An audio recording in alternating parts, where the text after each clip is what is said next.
Welcome to Cosmic Sponge, the podcast where we talk about UFOs and other weird wonders of the world. I'm your host, Steven. And I'm your co-host, other host, Jim. And I love the alliteration, my friend. Hey, you know, we're still working on the old catchphrase or whatever you call it. Tagline. Tagline, there you go. See, I knew I'd keep you around for something. My job is done. Shut her down. Yeah, that's right. What did you see anything interesting in the news since the last time we got together? Not in the news, but I found a really interesting bit of history while researching this week's case file. Okay. I found this by way of the Black Vault, and in there I discovered that there's this UFO researcher. His name's Rob Mercer. Have you heard of him? No, I don't think so. What's he done? I don't know what he's done in terms of helping the community out other than this particular. He's been around for a while. He's a friend of John Greenwald's, or at least somebody that John knows. What's his name? His name is Rob Mercer, and he's a longtime follower of the UFO phenomenon, a big history buff as well. Lives in Ohio, I think, near Wright-Patterson. Mm-hmm. So he sees this newspaper article where someone is offering up Bluebook materials that were found apparently in a garage in a couple of boxes. And he's like, well, I'll go look. They want $100 for it. And he goes and he checks it out, and he's convinced that this stuff is authentic. He goes ahead and he buys it. Then he goes home, and it was stuff that was left in the garage from the previous owner. So he does a little research, discovers that the previous owner was Lieutenant Carmen Marano, who was one of the people who worked at Project Bluebook back in the day. He has a picture up here on the Black Vault site with him circled in the background there. So he goes and contacts him because first he wants to make sure that this stuff is legal for him to have, that it's unclassified. Mm-hmm. And he wants to make sure that it wasn't left there accidentally. I guess maybe consider returning it, if that's the case. I don't know. So he gets in touch with this guy and gets to sit down and get to know him and talk to him and gets more materials. You're talking about the Marano guy? Yeah, this Lieutenant Carmen Marano. And he was one of the last people in Project Bluebook in the late 60s. He ends up with audio tape, 16-millimeter film, photos, case files, all kinds of stuff that were slated for this trash when they were closing up shop, and he just took as souvenirs. Some of the stuff from the Lonnie Zamora case was in there as well.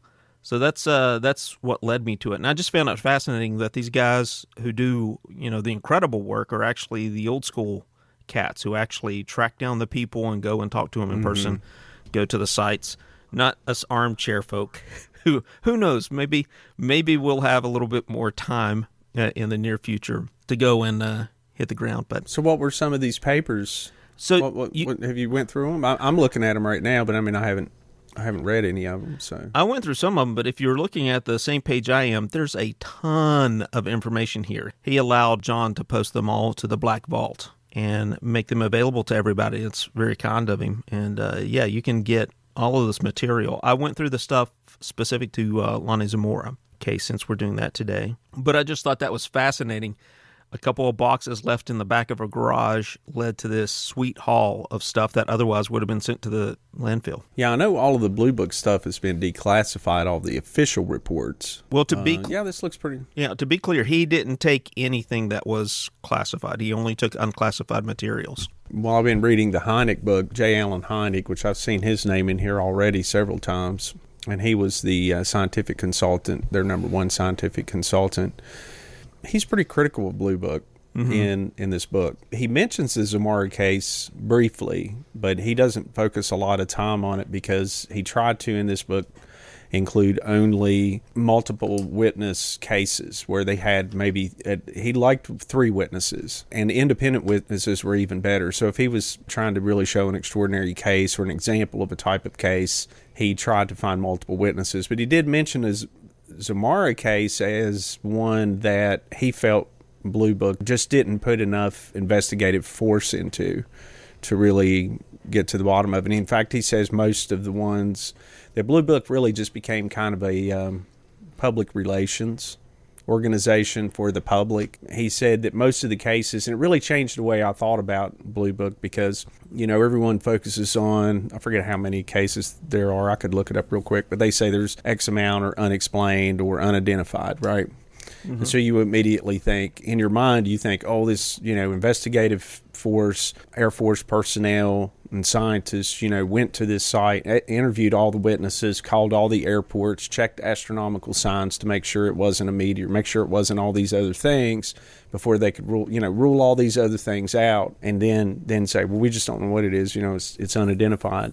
In reality, he said most of the unidentified ones were just ones there just wasn't enough data, and they didn't really try very hard to get any more data, that they would usually just do sort of a real quick investigation, and if they could immediately identify it. And he said what was weird in Bluebook, he said that if it was something they were sure was a helicopter or some type of aircraft or something like that, they would really go to great pains to find out, right? Mm-hmm. In other words, it's like, oh, I think this is what it is, so I'm going to work really hard and find out, and then that way I can definitively solve this case as something mundane. But when it comes to the really strange ones, they usually just didn't follow up on them because they didn't feel like there was anywhere to look. And of course, that's according to Hynek, who was part of the project. But I also think he backpedaled a little bit because of when he worked for Bluebook, he was one of the debunkers. He's the one they turned to for the astronomical type explanations of seeing stars or seeing whatever. And, he's the one that came up with the swamp gas explanation in 1966, which he recounted a few weeks later, I think. They say that privately he already believed in UFOs, and I already thought there was something strange going on. That there certainly are, most UFOs are something explainable, but that there were certainly quite a few that are not, that are something else. That's pretty neat. I'm going to look through those. I'm looking at them right now. One thing I did do since we talked last week, I listened to the podcast with Christopher Mellon and on the Joe Rogan podcast. What'd you think? I think he is like-minded like us in a way, knows there's something strange, but is really careful to not go down the conspiracy theory road, making a lot of conjectures. One of the things I found interesting about it, where he said that while he was on the Hill and after he'd been there a while and ATIP was out and all that stuff, that he kept trying to get some people to look at it, generals or whoever. He was talking about how they would not even, like, if you want to roll something out in front of somebody that matters, right? Like General Mattis in this case. Somebody like that, right? Then you have to do a briefing. Most people up on the Hill that are politically connected and stuff won't even accept a briefing on UFOs because they don't want that stigma attached to them. They don't want it to get out in the press, even if it's supposed to be secret. There's just too many leaks. And he doesn't want it to get out that he accepted a briefing on, of course, they call them UAPs now because they wanted to get away from the UFO stigma. Yeah, I found that pretty interesting and pretty logical. I could see that. And I think it's just like what you said, that now, there's plenty of people in the military and, out there doing surveillance for our government and everything, but that are keeping logs or whatever. But then whenever of odd things they see, but nobody reports it because they don't want that stigma attached to them that they saw something or recorded something weird that looked like a UFO, and so they just destroy the reports whenever they left or whatever, even if they kept some records on their own. I think some guy in the NSA he'd mentioned had done that. That's where we're in, but I do think things are changing. It seems that a lot of people are taking it a lot more seriously now, and I think we're going to see things change. We're seeing a lot more stories in the mainstream press, even though most of them still show a picture of like a goofy alien or something silly when they want to talk about UFO sightings or UAP sightings or something like that. But I just seems like more people in Washington are starting to talk about it openly instead of being scared of the subject. You think it's the younger folks, the younger generation, and these baby boomers are getting pushed out? No, I don't know if that's it so much. I think actually a lot of the TV shows, and I know they're important people and have their lives and everything, but I'm sure they watch the History Channel and things like that too. And I think they're just people that are curious about it just like anybody else and wonder if there really is something to it. Mm-hmm. And a lot of the politicians have, that's how the whole investigation, that the one on Roswell that the Air Force did in the 90s, came because Congressman Schiff from New Mexico, so many of his constituents kept contacting him, wanting him to look into it and find out what really happened at Roswell. That's why we ended up with I think it was the Office of General Accounting, tried to dig into all the records, and the Air Force dug into all the records they had of that era and tried to get to the bottom of what really happened at Roswell. Of course, I know conspiracy people it's all UFO cover-up, and there's MJ-12 and super secret government program. Maybe there is, but I don't necessarily believe that. I haven't seen anything to make me believe that. Right. Same here. I haven't read anything, so... You got anything for this week? I do, actually. I guess just a little bit older, but I ran across something, one of those news blog things pops up on my phone, and it was a headline that said possible life on Mars. Was it a little green alien waving his hand going, hey, man? It said, peace, man. This scientist, there were some photographs that he, I'm not sure, so I think it was actually an old neurosurgeon or something when you get down to it. But anyway, the headline showed these, it was sequential photos that documented what looked like fungus growing on Mars, taken from one of the rovers. They showed them emerging from the soil. They increase in size. They kind of look like mushroom puff balls. I think they move a little bit, which is something fungi would do. The paper goes on to, these conclusions, possible life on Mars and everything. And it was an interesting article. I was like, oh, that's pretty neat. But then since then, all the real scientists have come forward and said, no, that's not it. The real scientists, what? The fake scientists were saying no? Well, it's definitely life. It's lichen or... The paper was uploaded to a website called ResearchGate, even though it was headlines on all kinds of websites that just picked it up. Mm-hmm. And apparently there's no real peer review on that, if at all, and anybody can publish just about anything on there. They contacted several different scientists. One of them, Dr. Edwin Kite, assistant professor in the Department of Geophysical Sciences and a planetary geologist and Mars expert at the University of Chicago. I mean, he's a Mars expert. How do you get to be a Mars expert? I'm not sure. I am a Jupiter expert. No, you're not. I saw that movie Jupiter Ascending or whatever it is. Oh my God, that movie's terrible. Yeah. But I'm an expert on it. I could tell everybody it's terrible and I'm not wrong. He said these features are well understood. And then he showed some other photo examples. He said they are abiotic, which means they're not alive. These are abiotic features caused by saltation abrasion, which is a fancy way of saying wind erosion. And he said numerous examples have been inspected by rovers. They are not fungi. Bummer. Yeah. I was hoping. That would have been way cool. Yeah.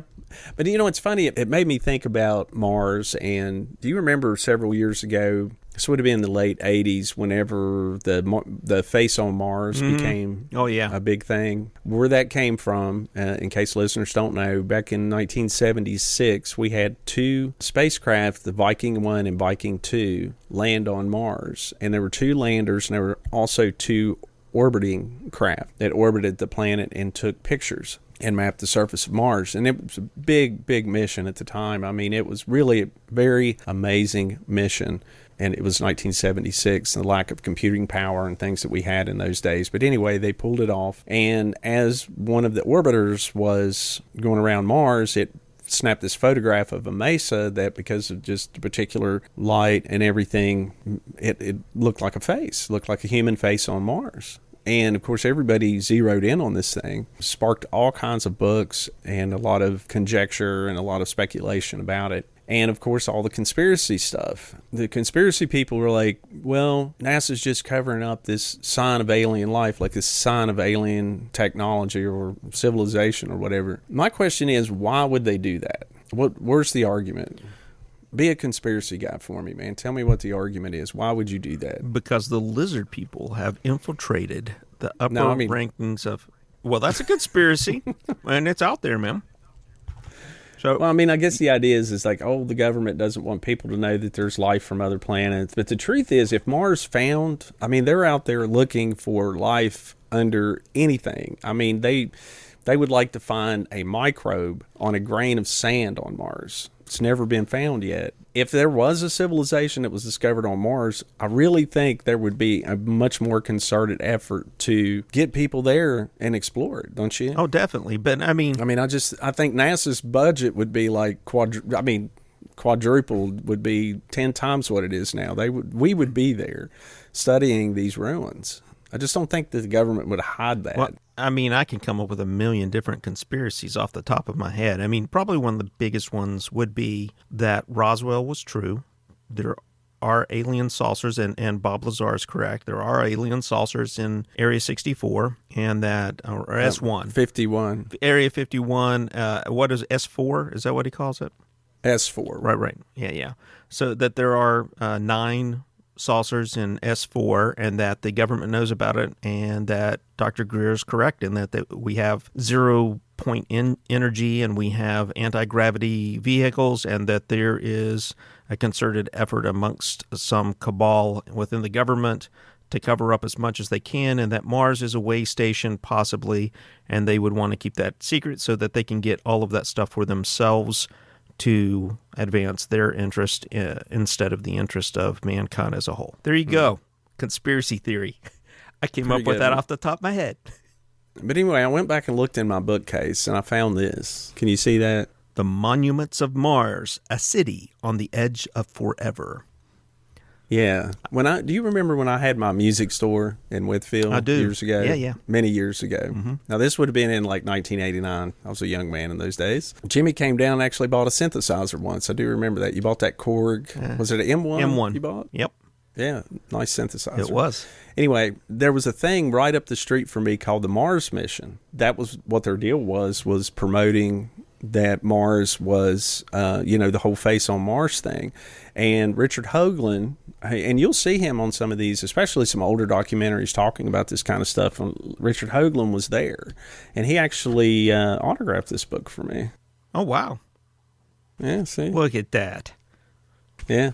And in this book, he points out, he looks at all the photographs, and I wish we were doing video here because I'm showing Jimmy the back of the book, which shows the face on Mars, and then maps to the pyramids and what looks like ancient cities and all this kind of stuff. And I mean, this is a pretty good sized book. This is about over 300 pages of his ideas of that there was an ancient civilization on Mars, that maybe the planet started dying and they migrated to us. It's a book to Earth. entirely based There's on all kinds of speculation. in there. Right. It's a book of speculation, which gives me an idea. We should write a couple of books on speculation. But then I remember he's a real nice guy, but I remember it was in, of course, there were no other Martian probes then. And then I guess when we sent the Mars Global Observer, this would have been in the 90s, they had much higher resolution cameras and took pictures of the same region, and it's so obvious that it's what it is, that it's just a mesa, a wind-eroded mesa, and that that picture that was taken from Viking was just done at a perfect time to make it look like that, the shadowing, just the way it looked. I mean, the same way you can look at many things and think you see a face. Like the potato chips. Yeah, I think Carl Sagan said something about a tortilla chip and see the face of Jesus or something like that. Certainly. It's it. I mean, it's neat. I remember for years and years I had that as my backdrop on my computer, was the face on Mars. Yeah. But no, anyway, it's just interesting how something like that can spark such speculation, so much connecting lots of little dots and bringing it all together and making something out of it. I mean, there's a lot of books like that there right now. I mean, that just... Yeah, it's like a science fiction writing process of sorts. And I love that. I love that you can have speculation and create all these wonderful ideas out of it. And they could be like a basis for an entire science fiction series if you wanted them to be that.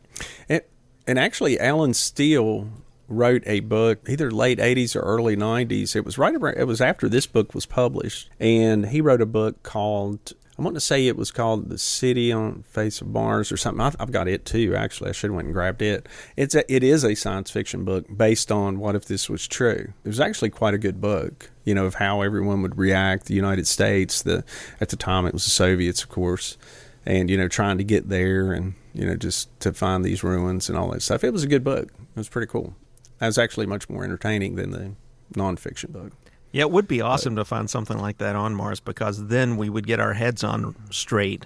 Granted, it would be all military-based, and that would be the concept behind it, get the upper hand, but at least we would be putting money towards, the space program, which I'm a big fan of. Oh, yeah. I mean, I just don't know how the world would react. I mean, it's interesting to think about just the same way Alan Steele did in that book, and I've had some ideas for some stories of my own about that, about finding an alien artifact. How would the world react? That sort of thing. It's who knows how the world would react, how the world leaders would we pull together and realize we're not alone and we should try and explore these things together, or Would we all just be out to try and get the edge, over our enemies or our potential enemies? So I think we have 3,000 years of showing we would be out for ourselves. I think you're right, unfortunately. Yeah, it's sad. And some people believe that's why the UFOs are visiting us and haunting our nuclear sites and everything because of our warlike ways. It could be possible. I mean, I'm not ruling it out. All right, hang on a second. I got to get the drink, man. All right, well, while he's gone, I'm going to pontificate on various things. So Steve's walked away. He's getting a drink right now. So I'm going to just ease everybody into this Lonnie Zamora case and just let you know that there are quite a few documents out there on the web. The Black Vault is a very good place to start. A lot of material on there, and that's mostly where we're going to be getting our materials from as we go over this particular case. I found it interesting that there's a lot of places in here where you get conflicting information or it's not clearly articulated in some places. So I found the story overall a little confusing in a few places. Overall, though, I think it's really probably one of the most thoroughly vetted stories out there. And with Steve coming back, I'll stop talking about the Mothman. Mothman's all I heard when I got my headphones back on. I wasn't talking about the Mothman, honest. I can't wait to go there, man. Yeah, right now, and of course, some of it may depend on COVID and all that kind of stuff. Jimmy and I are planning to attend the Mothman Festival. It's in September in Point Pleasant, West Virginia. And Mothman, of course, was a winged humanoid that was sighted there in the 1960s, around 67, I think, or 66. And sighted there over the course of several months. Anyway, every year, the little tiny, I've been there and seen the statue, went to the museum a couple of years ago. And the tiny little town, I don't think even has a hotel. So you have to, if you're going to stay overnight, you have to stay somewhere else. So, but anyway, it sounds like a lot of fun. I think people come from everywhere, and I think it'll be a lot of fun just to go and hopefully meet some people. And we're thinking if maybe we can get some interviews or something there. Don't know for sure, but right now we're making it's May right now, the middle of May, so we're making plans to get there in September. So we hope to see you there. Yeah, I've got to clear it with the wife. I think she's going to be okay with it. It's our anniversary. So, oh my God. What better place to spend your anniversary than the Mothman Festival? I can tell you what, if it was our anniversary, my wife and I, the Mothman Festival would be a treat. So I don't know what you're doing in your marriage, buddy. Well, you know what I did mention to her. She said, that sounds like fun. I'm like, really? I was surprised that. Yeah. Now, for me, sure. But I mean, her, my wife surprises me all the time. She is a big fan of like all kinds of stuff, like history and Star Trek. Yeah. And, she loves, who's that woman does Pride and Prejudice? I don't know. That's a horrible show. I hate it. For any listeners out there who love that show, I'm so sorry. But I'm not a fan. It drives me nuts. My wife's seen it. I don't really watch. My wife's seen it probably like 1,000 times. I don't really watch TV shows very much. I mean, I do some movies and things on Netflix and stuff like that, but that doesn't sound like a go-to for me. My wife's probably seen it for that matter. So yeah. So I mean, I thought Pride and Prejudice was a big book from back in the day or something. It is a big book from back in the day, but they made a miniseries or something out of it, and actually a movie too. But the miniseries... Yeah, we sound like real idiots. Yeah, I'm going to edit all this out. Anyway, Mothman. Those two old men don't know shit. Mothman 2021. And then after that, yeah, man, I'm going to San Diego. There you go. Driving up the coast. And my wife actually found she's like, you guys are doing this podcast? Well, you know what? I'll look for places for you to stop. And she said, ooh, I found this Bigfoot museum on the way. Hell yeah. And I said, well, we've got to stop there and get Steve a mug. Damn right. And me a shirt. Yeah. And maybe a Bigfoot hat. Hey, man, California's Bigfoot country up there. Yes, it is. That's where the Patterson film came from. I'll take my camera and maybe I'll get a shot. San Diego's pretty far south, though, for Bigfoot. Well, we're actually driving up the coast all the way to Oregon. Oh, wow. Yeah. We're taking a week. Sounds like fun. Yeah. Doing the old Pacific Coast Highway. Mm-hmm. Yep. I would like to do that on a motorcycle someday. Which will be I don't want to die. And if anybody's out there seen me try to balance on a motorcycle, you'd understand I don't have Steven's skills. balancing on a motorcycle. I'm a little guy. Those things are. So look, once you get it rolling, man, it's easy. Yeah, but you got to stop sometimes. I'm a little feller. Let's move. It's probably pertinent right now to move on. I think we talk about UFOs and other weird wonders of the world on this podcast. So let's move on to today's number one topic, and that is going to be the Lonnie Zamora Incident that happened in Socorro, Mexico, 1964. I'm going to run over this because Jimmy, I can tell already, put his little skeptic hat on. Hey. I'm just saying, I can tell. This UFO incident happened in Socorro, New Mexico on April 24th, 1964. There was a police officer. His name was Lonnie Zamora. He was pursuing a car that was reckless driving, was chasing this guy speeding or something like that whenever he saw a bright flash and heard a very loud noise off to his left. He thought that it could be, there was an old dynamite shack that way. He thought it might be that, it might be some kind of fire. So he discontinued his car chase and he drove over in the direction of where he heard the sound and saw the flash of light. Now, from what I understand is he was driving that the road was pretty rough. It was some kind of dirt road and it was rutted. It was hilly country. So as he's approaching the site, he could see a little bit, and then hill would cover it. And then he would go from beyond the hill and he could see a little more, and he saw like these flames. From what I understand, one of the hills actually took him a few minutes, like 3 different attempts to try and get up, because the road was very rough, gravelly and dirt and everything else. And by the time he got to the top of the hill, what he saw was an object out in the Arroyo. I know it's Spanish for essentially dry river. He saw the object and at first thought it was an overturned car, that maybe a car had flipped over on its side, and he saw 2 figures walking around outside it. But then as he looked a little bit closer, he realized that it was not that it was some kind of egg-shaped object. And these 2 small beings were walking around, and one of them turned and looked right at him. Now, I don't really have any description of what the beings looked like other than small. They either looked like small adults or large children, is how he described them. He's about 200 yards away. They apparently returned to the craft, and the flames started up again, and then Lonnie put the car between himself and the craft because he was worried it was going to explode or something when he started hearing the roaring and all this kind of stuff again. So he kind of covered his eyes, but he saw it lift up on this big flame, a bluish flame with an orange tinge, and lifted up just a little bit above the ground, only like 20 or 30 feet above the ground. And it hovered there for a few minutes, or a few seconds rather, maybe 10, 15 seconds, something like that. And then it took off. It started slowly moving and then started picking up speed. And he said actually it was close to where the dynamite shack was, and it only cleared the dynamite shack by 3 feet and then disappeared over the horizon. And just as soon as it disappeared, a state trooper arrived, Chavez. Mm-hmm. And he arrived, he said, right after it had disappeared, and they went over and started investigating the site. They found all this brush. All the scrub brush was burned and charred and on fire and smoking and smoldering. It was obvious that something had very big flame directly down onto the ground at this place. They found 4 indentions in the ground that would have been where the landing legs had come down.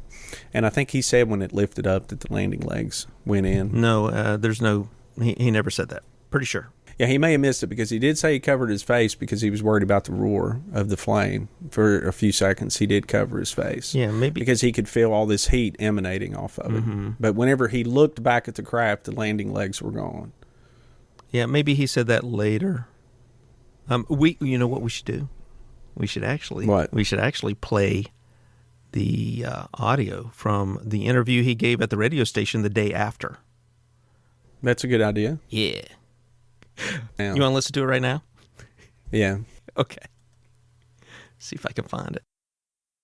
This is Walter Schroed, your roving reporter at KSRC Radio in Socorro, New Mexico.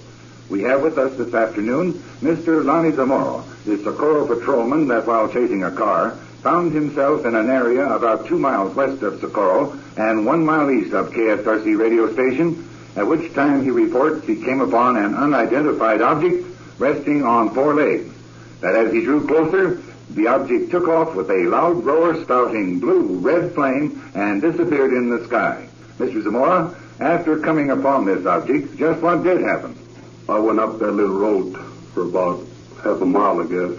Came up to this little barking deal there on the side of the road, and I sort of glanced out of the window, looked to my left, and seen this white object on the ground. So I thought it might be a car that had turned over. That time I saw this white egg-shaped looking object. It looked something like an egg, you mean? Yeah, from the distance I was, it looked like an egg to me. About the size of a car, I think someone said. Yes, sir, it looked like a car had turned over. That's why I say it's the size of a car. And did it have any kind of markings on it of any kind that you noticed? Closer to it, I did see the markings. And someone said that the markings, as you saw it, was an upside-down V with 3 lines running through it. No, sir, I couldn't tell you that because they still don't want me to say nothing about the markings. They don't want you to say anything about the markings. All right, we won't question you on that. I placed a call to Sergeant Chavez, New Mexico State Police. Told him if he would come out there and help me on this. And he arrived just about 2 or 3 minutes after the object had taken off and left. Well, the object was still top of the mountains up there whenever he arrived. Right. It was very low to the ground. At the time I was seeing it, it was very low to the ground, up to the perlite mill there, and then it started gaining altitude. Now, you did say that you saw 2 what appeared to be people dressed in white uniforms with, did they have helmets on like spacemen or anything? No, sir, I wouldn't say they were people. I saw something white coverall, that's what I could say. They looked like there was something in white coverall. Right. But you couldn't identify them as actually being a human being as you and I are. No, sir, I couldn't. You didn't know whether they turned and saw you or what then? Well, I would say that this white object turned and saw me. Yes. Were they 2 of them? I would say there were 2 because one was in front and the other object was in back. Did you have a chance to notice what kind of a doorway they had to this object, this flying object? Didn't notice any doors, no. When it took off, it made a loud roaring sound. Is that? Yes, sir. It's very loud noise, roar sound. And then after it got up in the air about 20 feet, the sound seemed to disappear. The sound was disappeared and was very, very quiet. We could hear a pin drop there. And now the markings it left on the ground.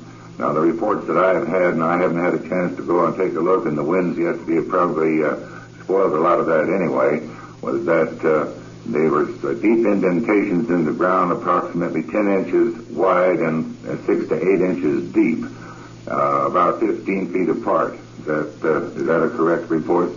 Well, I would say it was about 19 feet apart of the prints.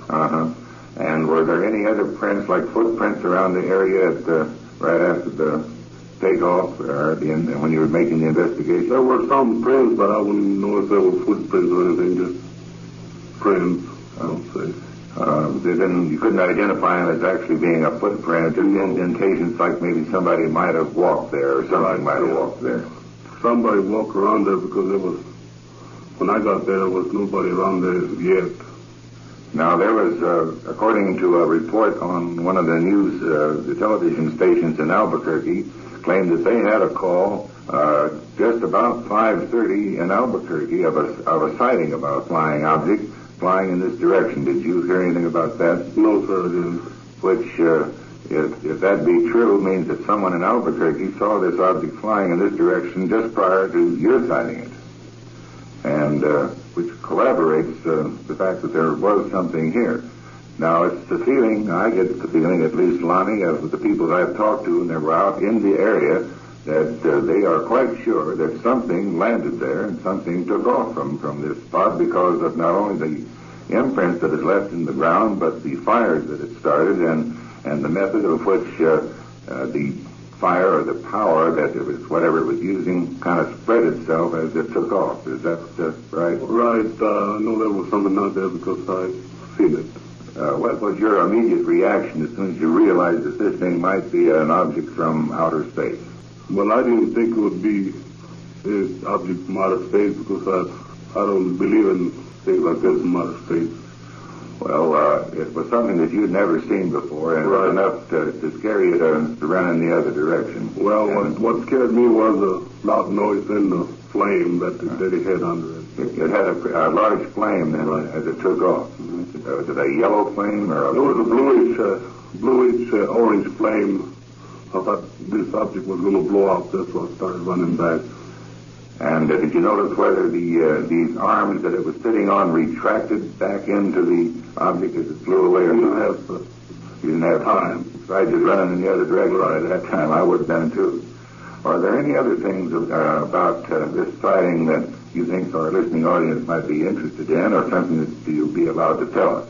No, that's all I saw. Did it disappear into the high sky after it got over around the perlite, or just it flew low to the perlite mine, then from there on, it just so fast that you could barely use it straight up in the air. You have to be paying attention to what you were looking at to see what it was doing. I think I've just about covered it here. You can't think of anything else then about the sighting of this flying object that our listening audience might be interested in? No, that's all I'll say now. That was Lonnie, in his own words, describing what he saw. So anyway, after all this happened, soon more police arrived. Then the Air Force arrived. It's pretty close to the White Sands Proving Grounds and all that. What? Yeah, I have a question for you. Wasn't the Army... does the Army manage White Sands? This was one part I was a little confused on, because I believe they said that Captain Holder from White Sands showed up first.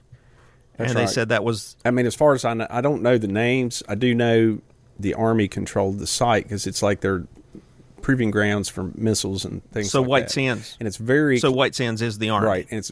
But anyway, this is pretty close to Trinity, which is where the very first atomic bomb was exploded. And it was the Trinity test site, and that was in 1945. They wanted to make sure it worked before they dropped it on Japan. Yeah, it's surrounded by all kinds of top-secret bases that are doing a lot of work for the military. Yeah, so it was pretty close to White Sands. It's controlled by the military. The FBI also got involved and investigated this case, as well as the Air Force's Project Bluebook. J. Allen Hynek himself was involved in this case. He was later quoted as saying that he felt that Lonnie's story was solid.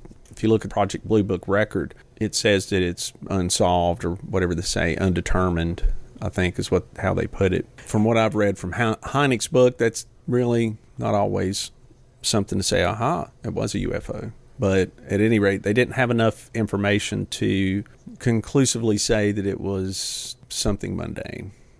So that's the story. This is a very, very famous case. If you go to Socorro, Mexico now, they have a model out in the desert, 2 little cardboard figures standing up next to it. Really? As a tourist attraction. Yeah. Oh, we got to go. It's a long way, but it's a plane ride. Well, if we're going there, I mean, we'll make a stop off in Roswell. Oh, heck too, yeah. So, oddly enough, it actually is, I think, something like a half a mile away from where the actual landing happened, because there's rumors of radioactivity in the ground where the actual landing happened. So they built the tourist attraction a half a mile down the road. Really? Yes. Well, that's really interesting. Something I didn't know. Because when they got there, one other thing that was seen by Chavez, and he testified to, was that there were small footprints on the ground as well, something like 8 small footprints. So, based on, we heard the interview of Lonnie, and based on the people that interviewed him and everything else, this is considered a pretty solid case. Lonnie was very scared. Chavez said he was very shaken up when he got there. He went to see his local priest right after this happened because he was terrified and he was scared and something happened that he couldn't explain. Of course, people in the UFO community think this is one of the most solid, close encounters of the third kind.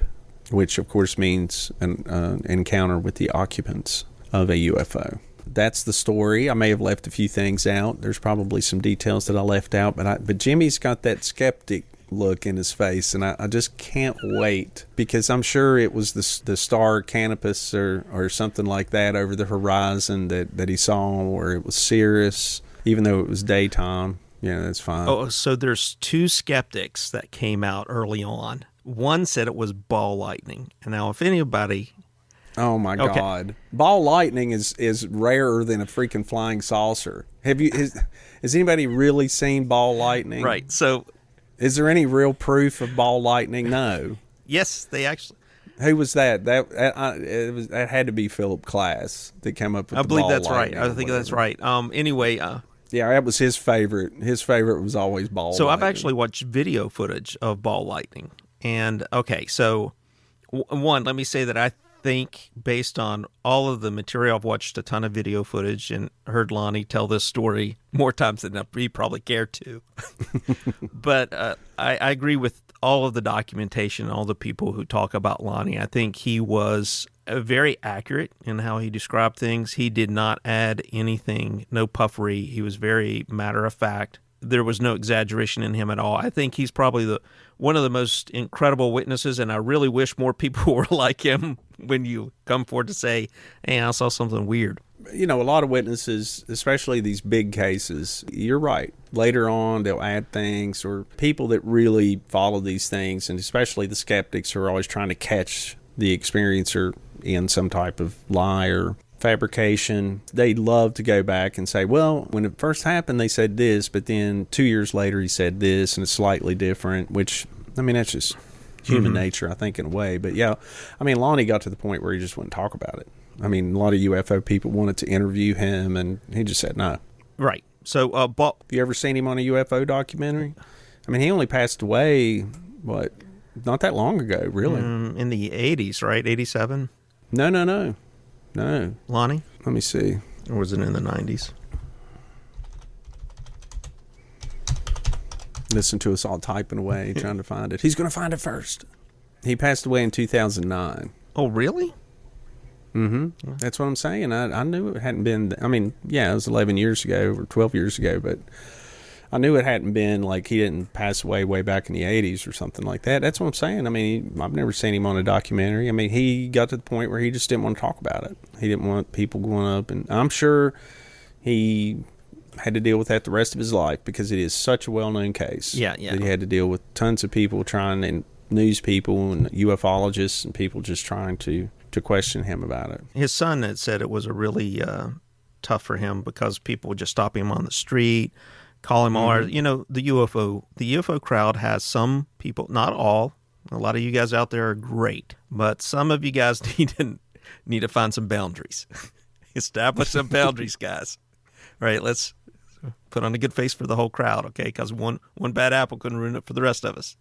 Just saying. Well, you know, yeah, I'd like to think that I wouldn't be crazy, but I mean, you know, if I met somebody like Lonnie Zamora, it'd be hard for me not to ask him about it. I have such an interest in the subject, you know? Yeah, I would ask him questions.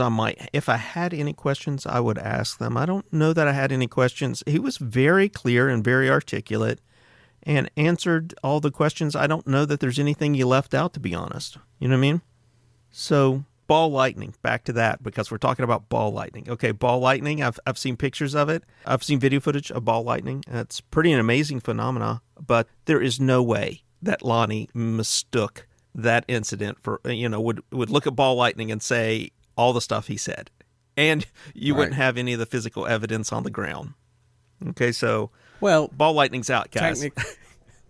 Technically, if it was ball lightning, it could have maybe created the smoldering underbrush, right? I mean, that's possible.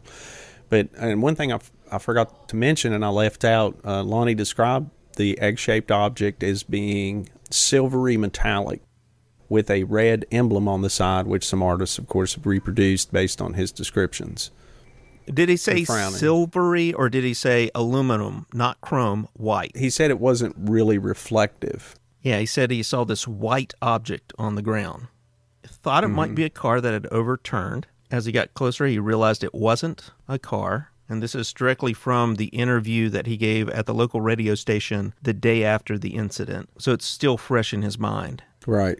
I mean, that's perfect time to get that, obviously. And he had a chance to think about it a little bit overnight, I guess, and calm down some. I mean, from what I understand, he was pretty upset right after it. Right. All right, so ball lightning. So anyway, yeah, that was the description of the craft, what it looked like. So, I mean, that rules out ball lightning. I mean, white, it wasn't glowing. And I would submit to you that it also rules out Canopus. Oh, the star. The star, yeah. That was another one that was put out there by a famous debunker of the day, right? Yeah, he said it was a mirage, and almost certainly, and I'm sure he looked at a star chart and just picked out a bright star. Made sure it was in the sky at that time. This happened at 5:45 in April in New Mexico, so I'm not sure when the sun goes down, but I'm sure that investigator, came up with that. But I mean, it's just ridiculous. And then you got all the physical evidence. Right. Before we got on here, you said, I'm almost certain that it's something reasonable or whatever, however you said it. Yeah, I would say it's some sort of weather balloon would be my guess. If I were hearing all of the details of this case, I would say it's a weather balloon. That would be my first assumption. If I didn't know anything else, and I just knew the information that was available to me, I would think it is a weather balloon of some sort. A balloon that got hung on the ground for a few seconds. Because he saw two people by it. Right? I believe he was accurate. I think he saw two people by it. He also indicated that he heard two doors shut, and he likened them to, and this is straight from Lonnie, he likened it to car doors being shut. So he only saw the figures for a very short period of time while he stopped briefly, he said, for 2 seconds, looked out the window and saw the two people there, went up and found a place where he could pull off and park. I think at that point, he didn't see him anymore after that. After the one looked up at him, I guess he lost sight of him once he said he was focused more on the actual object. That's when it started to take off. He didn't see the people anymore after that. He just noticed after one of them looked and noticed him and seemed startled. Then he noticed the object. And then shortly after that, as he was approaching the object, I don't remember how close he got to it. He was about 200 feet away initially, and then 200 yards. 200 yards initially, and then... It's a pretty good piece. Yeah. Two human beings. So that's another thing. He sees two people in white. He called them coveralls, right? Mm-hmm. So he saw two people in coveralls next to an object, which looks a lot like, the way he describes it, a weather balloon of the day.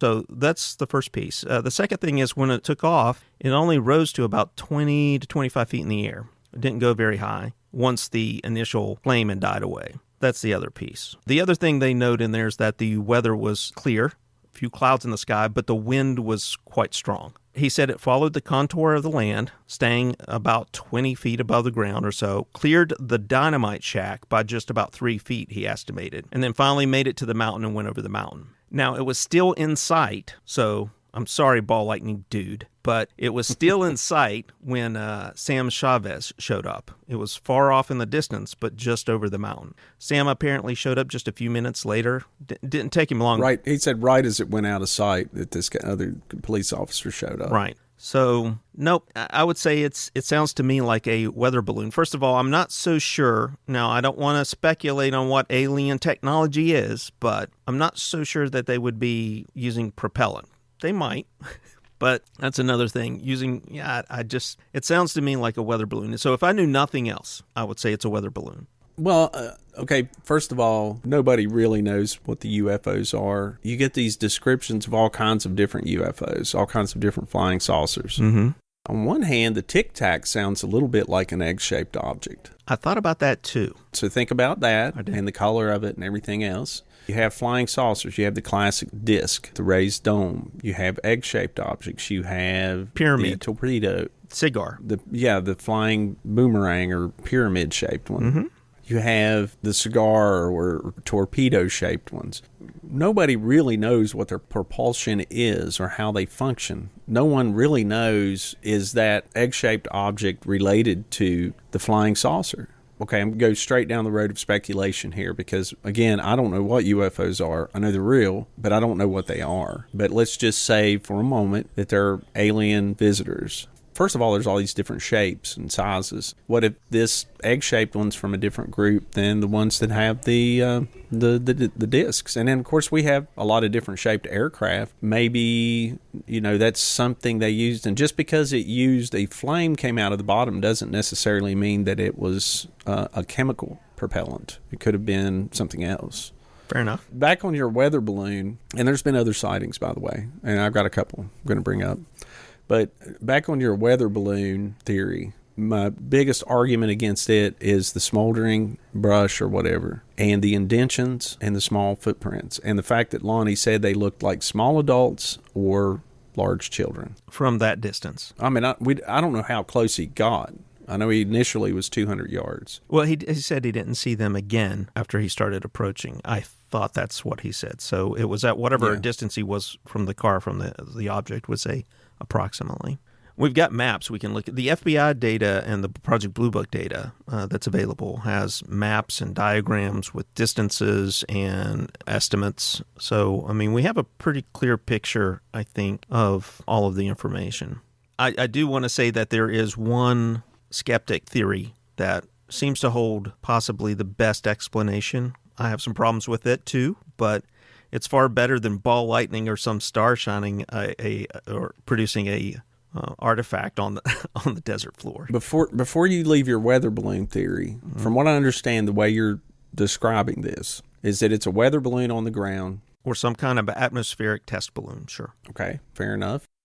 And that it's maybe snagged or it's getting ready to be launched. First of all, just out in the middle of nowhere. It's not at a base. I know it's close to White Sands, but still, that's not, just because it's close to White Sands doesn't mean that it is, weather balloons are typically launched right there on the base. They have facilities for that. Right. Okay. Now, you got to look in your face like you're going to come back with me with something.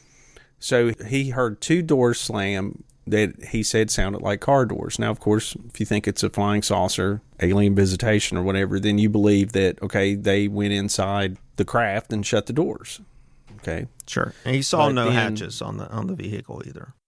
Maybe it was around the back side. True. Where he couldn't see it. Yep. With this technology, who knows, the hatch may disappear into the skin. I don't know. If that's what it is. Fair. Then where was the vehicle when the thing took off and hovered there for 20 or 30 seconds? There's no road out there, I guess maybe to the dynamite shack. But then you're implying that somebody would launch a weather balloon and that two guys were out there fiddling with it and then launched it, saw Lonnie and was like, we shouldn't be here, and then ran and jumped in a car and took off. And then Lonnie didn't see him, didn't see a dust trail, didn't see anybody depart the scene because they didn't ride the weather balloon away. Correct. That would be my speculation. I don't think it's outside the realm of possibility. You think it's outside the realm of possibility? I don't know if that's a very good excuse, though. I mean, I'm not done. That's what I would think if I just with the information I had in front of me. That's what I would think is the most likely scenario. Now, if somebody came up to me and said it's a UFO, and these are the reasons why I think it's a UFO, then I would put that as a second possibility, maybe. Now, I wouldn't put ball lightning in there at all. No, you got to be some the star and the Mirage right, and all that. You got to be some kind of douchebag. I'm just saying. Well, no, I think a lot of.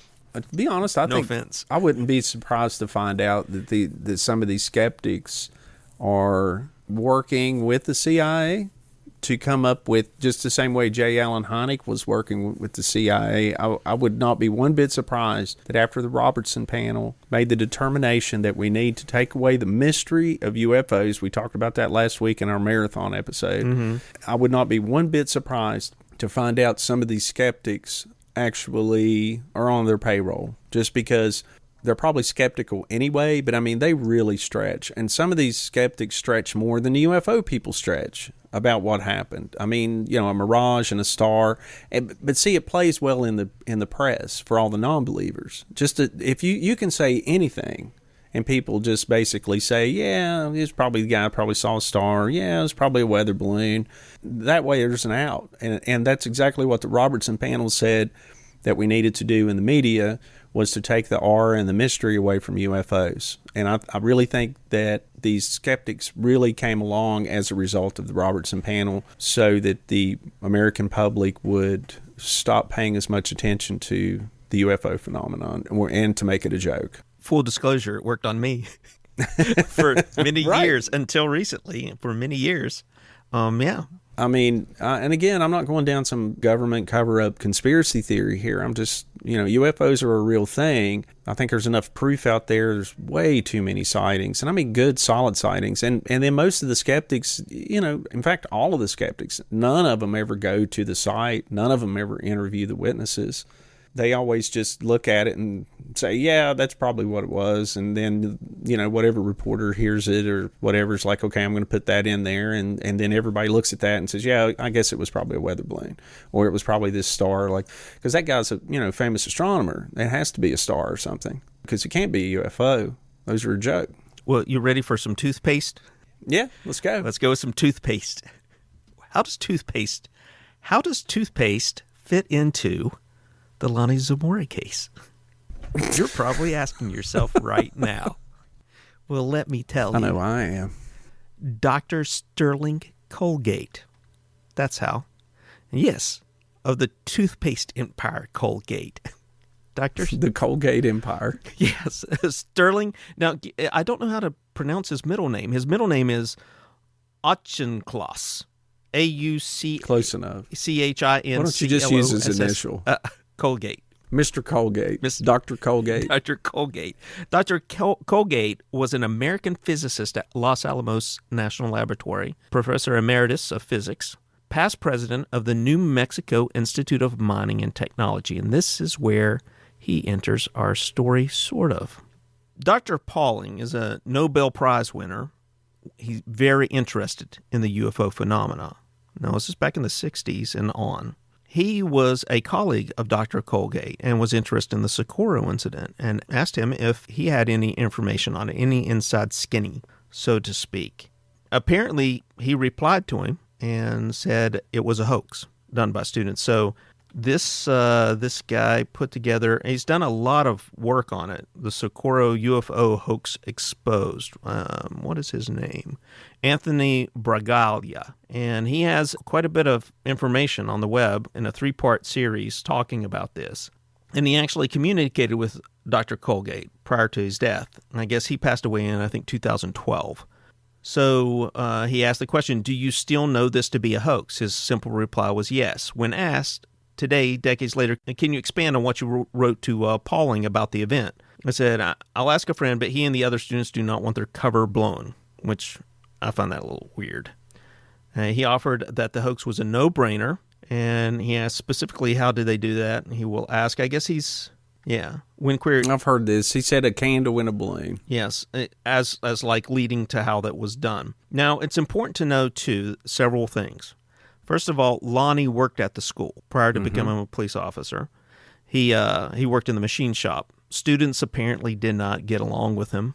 And this is where it goes a little bit... I don't know if that's exactly... Right. So that they didn't get along with him. I think it's more like he was a super serious person. Exactly. And they kind of made fun of his demeanor, not necessarily that he didn't get along. I think that's right. I never got really clear on what they meant by that, because they did say that the students did not like him. I've seen that written several places, but I'm like, I can't find providence for how they arrived at that way of articulating the relationship. I'm very happy with going another route with that, or not at all. Just, it's interesting that he worked there.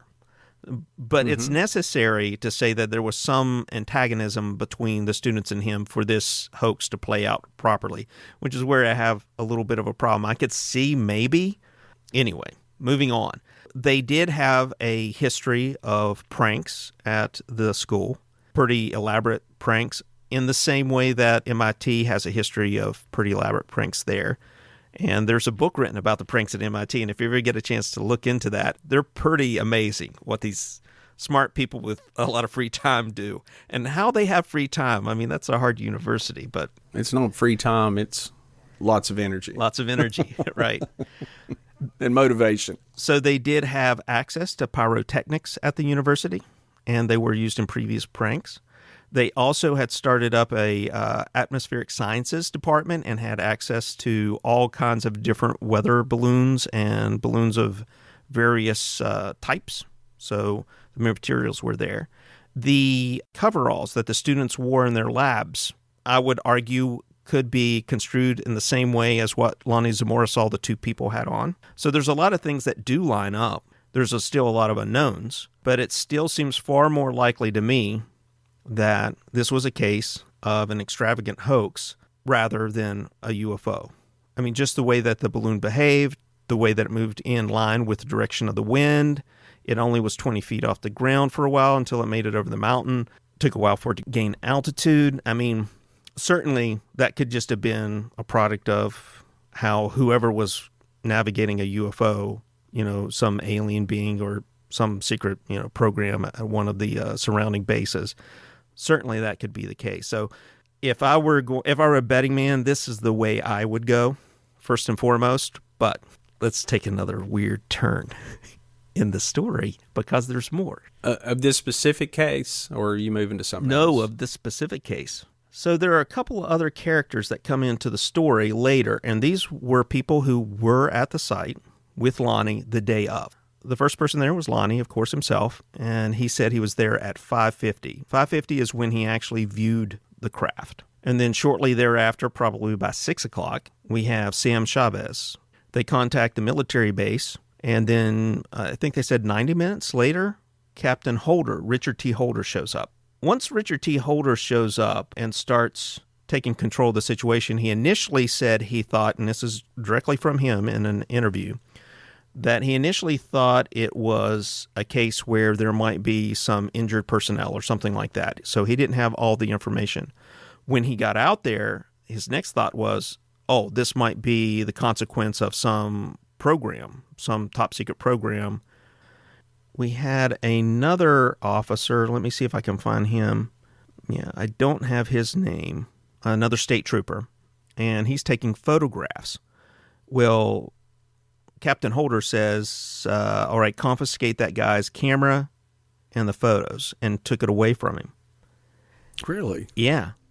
And then he said, we're going to develop the film. We'll give you it back. We'll give you copies of the film. Well, now there's some film footage of the site. I've seen it where the stuff is burnt, and you can see the landing pods, where the landing feet went down.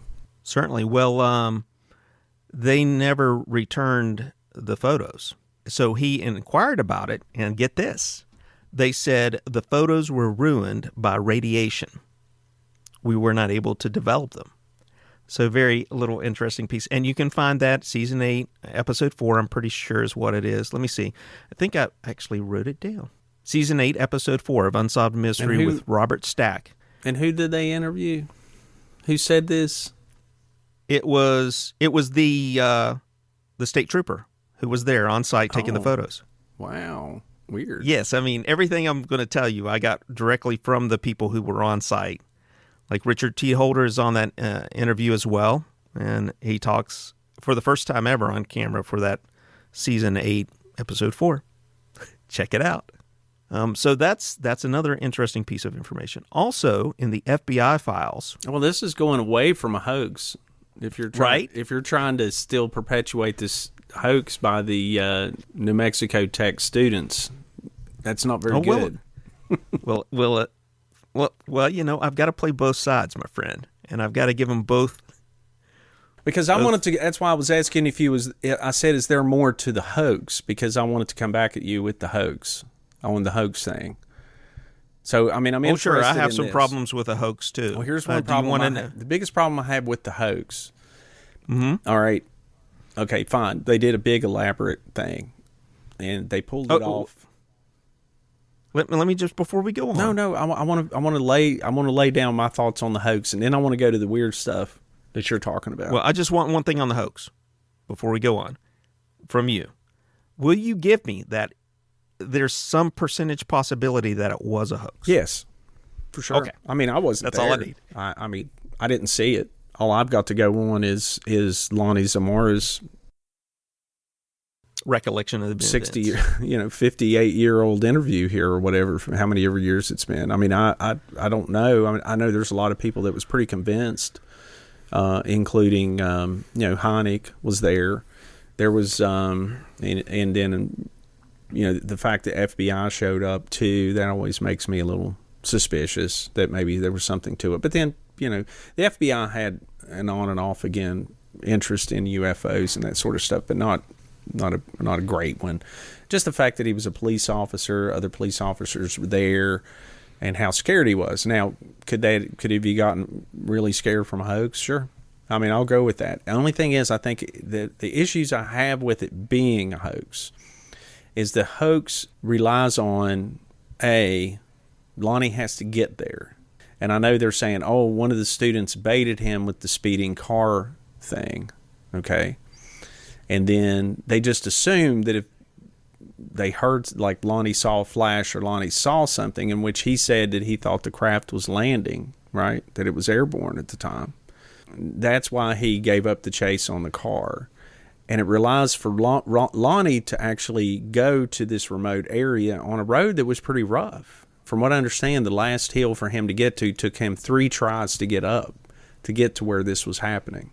And he abandons the car chase. I just think if it was a hoax, they would have picked an easier area to do it. I mean, I could be dead wrong. I don't know what the area looks like. I agree. I'm just going off of all of the different little facts that I've picked up from this.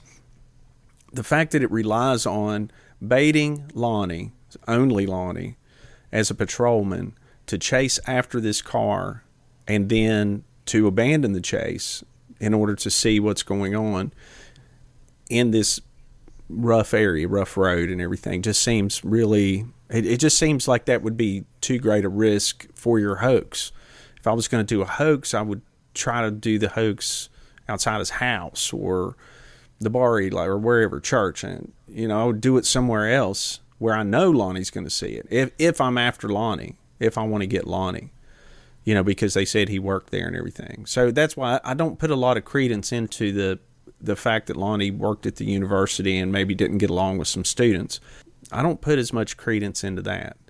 The fact that the university president of the university or the dean, whoever it was, that said it's pretty simple, a candle in a balloon, and just blew it off like that. Well, that's just somebody that doesn't put any credence in UFOs. I mean, it's no different than the guy saying it was undoubtedly a mirage and Lonnie saw the star, Canopus or whatever. You know what I mean? I mean, it's just somebody just coming up with something off the cuff and saying none of these students wanted to come forward. Nobody's ever come forward to say. I just think after all this time that a student or two may have come forward to say, yeah, it was a hoax. And nobody ever has. Yeah, that's another problem I have with it. Could it have been a hoax? I guess. I mean, again, I didn't see it. And I didn't get to talk to anybody that did see it. I mean, it'd be nice if I could question somebody. But I have some other things. But I want you to keep going on with some of the weird stuff you came up with, because I've got a few things too. I agree completely. I think it was probably a hoax by students. That's my favorite explanation. No, I don't think it was a hoax. Well, I know you don't, but that's my favorite explanation. I think it relies on too many variables to get Lonnie there to see it. Okay, so that's where I'm going with this. I do not think the hoax was for Lonnie. Okay. I don't think it was for him. And the reason why, I think it was just something they were doing in the area to try to spook people. And the reason why is because 2 days later, the FBI have interview another person who also saw pretty much the same thing. And that's in the FBI files very first page. If you go to the Black Vault and you're looking at those things, the pages themselves, you'll see that the first part talks about a sighting in La Modernia, about 70 miles north of Santa Fe.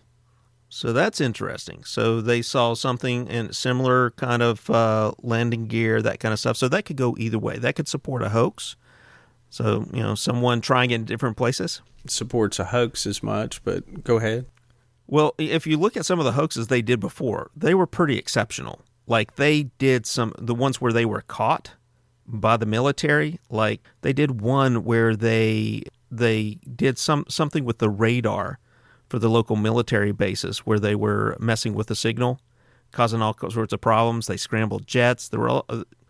So they go a little bit above and beyond, apparently. I don't think it's out of the realm of possibility. Plus, this particular UFO was seen not just by Lonnie and not by this person up in Santa Fe, but also apparently by several different people that were in the area at the time that did not live there, but were there visiting. And there's an affidavit that was signed by an Opal Grinder, I think is his name. They interview him also on that Season 8, Episode 4, Unsolved Mysteries. So it's an interesting case. I do lean toward the skeptical side, and just the way the object behaved, that it went with the wind, that it was low to the ground, that there were two human beings there. You know, he didn't say they were human beings, but he said he thought they were. He saw them for a brief moment or two. They were wearing coveralls, white coveralls, like the ones that New Mexico students saw. I mean, that's all very coincidental. Plus, he heard two car doors, slam, two people, two car doors. That he was on top of a hill, and there was basically a dry riverbed below, and he was in between two hills, and he lost sight of the vehicle on the way up. It's not out of the realm of possibility, as scared as he was, that he backed away and that the car went around the backside of the hill, a truck, something that was capable of navigating off-road, went another way away from the site. It just seems like the likeliest scenario for me. In a way, but then why wouldn't someone have seen the tracks of the vehicle? That's another problem I have. They don't see tracks of the vehicle, and they saw no footprints. Even Sam Chavez says when they went there and they were looking over the site, he saw no footprints. What they saw were small round circles, which they attributed to be footprints within. Now, what I've heard is one set was round. Let me see if I can find it. One set was round impressions, and the other was footprints. Yeah, I saw him specifically say there were no footprints, Chavez, in the interview. Now, that it may be the case that they didn't find it. Who was the guy in the James Fox movie Phenomenon that said he saw the footprints? Well, that's it. I don't know who that was. He said he was like a dispatcher or somebody and had got there right afterwards. He claimed he saw footprints.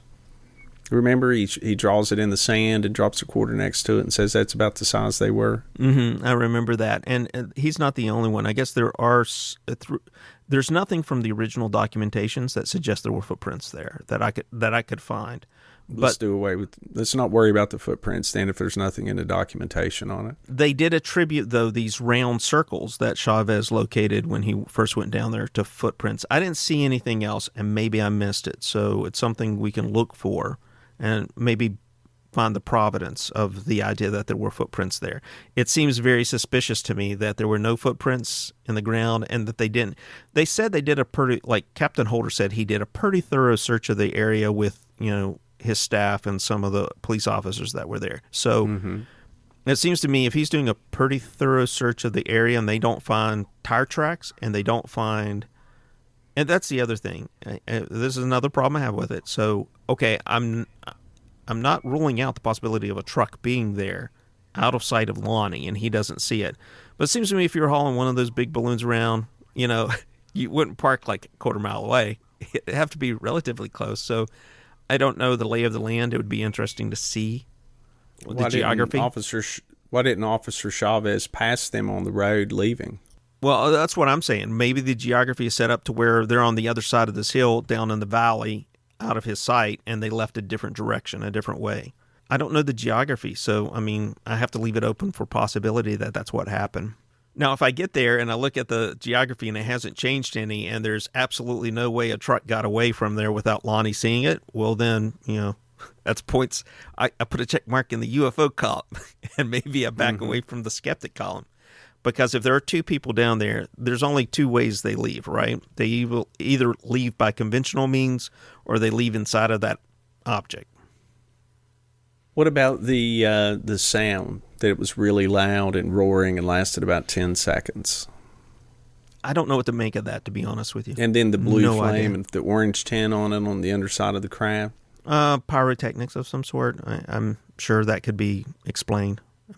It's not something out of this world, is what I'm saying. It's something we've seen before, so in other venues. So I'm sure there's something I'm unaware of specifically, but I have seen flames before, and I have seen them shoot out of things before, so it's not out of the realm of possibility. Lonnie himself said that it hovered for 10 to 15 feet from the ground. It cleared the dynamite shack by about 3 feet. Mm-hmm. But then it was traveling very fast when it decided to leave, which I don't know that a weather balloon was. But you said it was windy, so maybe. Very strong winds, according to the FBI files. As Lonnie's articulating the events to them, they're, like a transcriptionist, just sitting there writing them down, what he's saying. And yeah, so, and doesn't he say it moves slowly at first with a contour and lay of the land, and then picks up speed, and then finally goes up and disappears over the mountain. So that sounds like I've seen balloons do that all the time. Growing up, I've seen just regular little balloons do that. A big balloon? Sure. Yeah, here's what it is. It says eventually, he said he would also discover large indentions on the ground along with several smaller, rounder ones. Right. Said it furthermore, a burned circular path on the ground clearly marked the landing site for some time afterwards. 2 days later, on April 26th, yep, there was another landing around 1 a.m.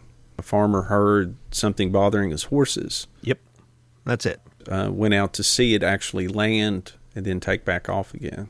That's the one I was talking about. So, and that's the one that happened up in north of Santa Fe. Oh, I just found out, yeah, it was Philip Klass. He loved ball lightning. That's who said it was ball lightning. Everything's ball lightning. So go ahead, man. Continue on with some of the other things you've uncovered. I've got one little piece I do want to mention, though, before we wrap everything up. We've been going for a while now.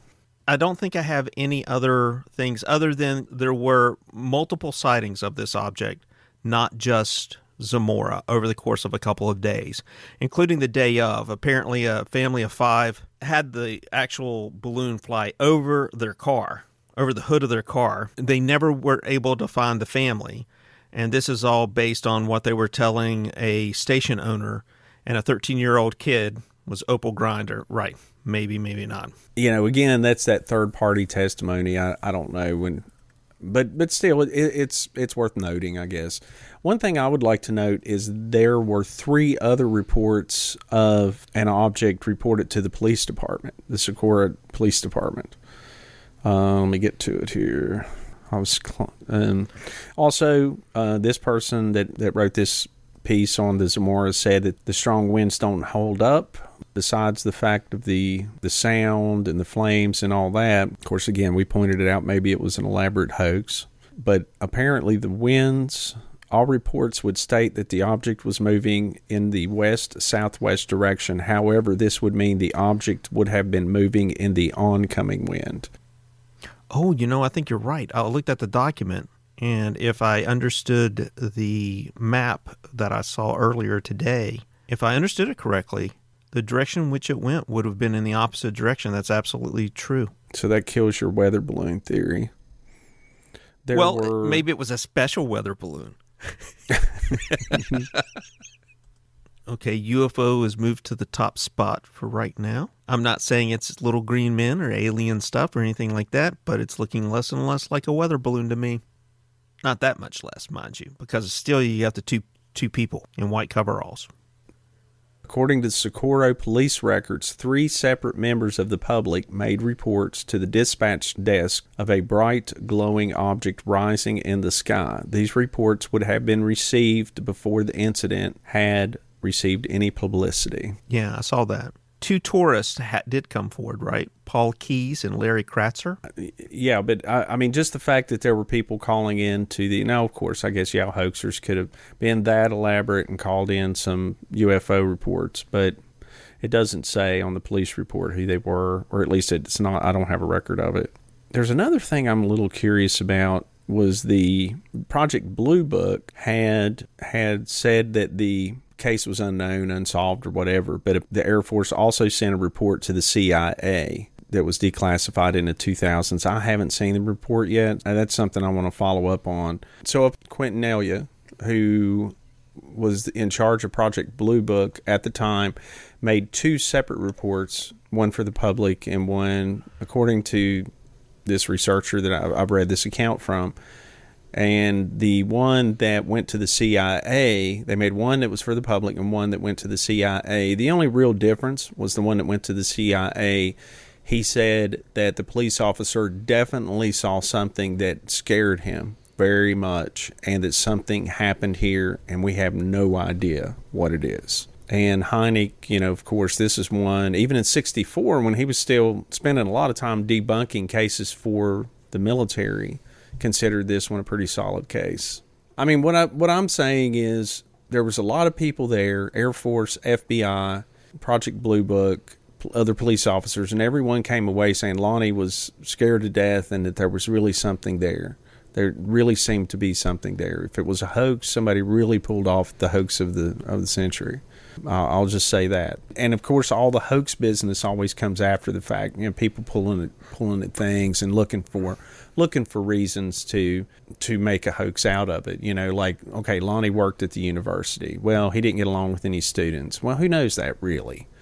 Who's that really coming from? Maybe he had a disagreement with one student. It's just, and I know UFO people and conspiracy people do that too. We'll kind of like to connect the dots. But people that perpetuate hoaxes, or the people that always want to say it's a hoax, or they're pointing to this, and they'll find little facts and point at it too. I mean, the truth is nobody really knows. I mean, we'll never get to the bottom of it now. But one thing I did find interesting, what else did the photographs that the other police officer, the state trooper, was taking, you said Jay was his name. What was Jay something? The Army said that none of the pictures came out because of the radiation. Because of radiation. That's what he was told. And that's then what straight did the from his captain mouth. say? You said he was interviewed in that episode as well. What did he have to say about it? He didn't say anything about it. Ray Stanford was the name of the gentleman. The investigator. The APRO guy. The one with the camera, Ray Stanford. Was that him? Ray Stanford was not a police officer. Ray Stanford was a member of APRO. Oh, NICAP. Yeah, he was it NICAP or APRO?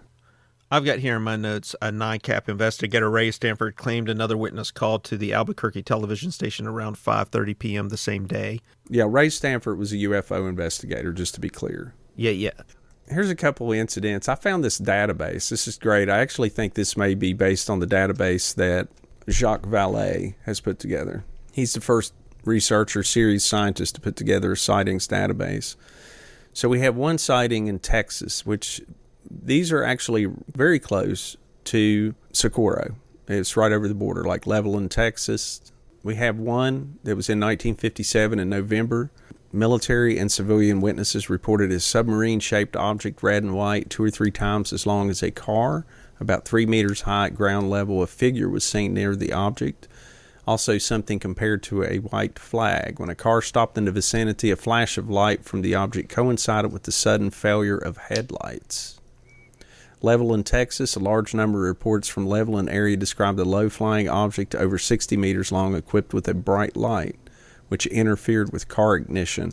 If I'm not mistaken, that one also was the county sheriff had his car shut down by that UFO.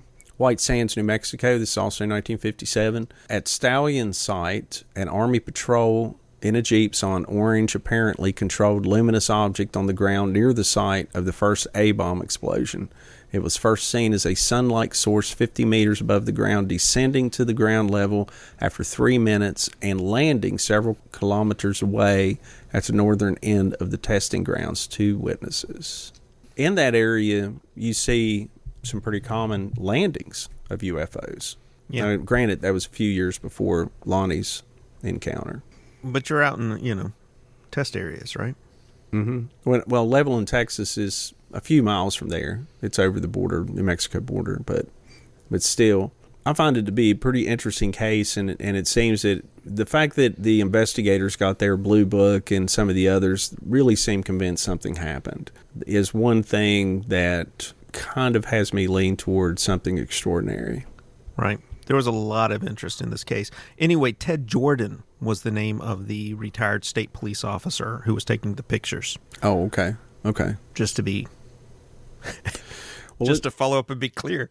This is a very famous case. I'm sure listeners can dig into it, read as much as they want about it. It's been covered in several documentaries. It's been covered on the Unsolved Mysteries, who, really those Unsolved Mysteries in the 80s is what kind of brought a lot of this UFO mystery back into the forefront, I think. Yeah, I loved it. I loved Unsolved Mysteries back in those days, especially if it was about a UFO incident. It was great. Yeah. They did this one. They, of course, did Roswell. They're the ones that really got the Roswell thing cranked up. Yeah. And they did the one in Kecksburg, Kecksburg, yeah. That's where I first heard about it. Yeah, the acorn thing that's still there. Yeah, it's pretty cool. It's good stuff. But, well, I think we're going to have to wrap this episode up. We've been rambling about the Lonnie Zamora case for quite a while. I hope listeners got something out of this. It's a very famous case. You got to hear Lonnie's, in his own words, what he saw. Before we go, I'd like to ask you to please rate and review the podcast. That helps others find the show. And what we would really like for you to do is to reach out to us and say hello. Our contact information is firstcontact@cosmicsponge.com. If you have had an encounter, any kind of extraordinary encounter with a UFO or something of the unknown, we would love to hear from you. We would love to share it with the rest of the listeners on our show. If you want to send us a description of your encounter, we don't have to use your real name. We would love to hear from you and hear what else is going on out there in the world. Out in the weird world. The weird, wild world of wonder. So, all right. Well, I guess I am out of here until next week.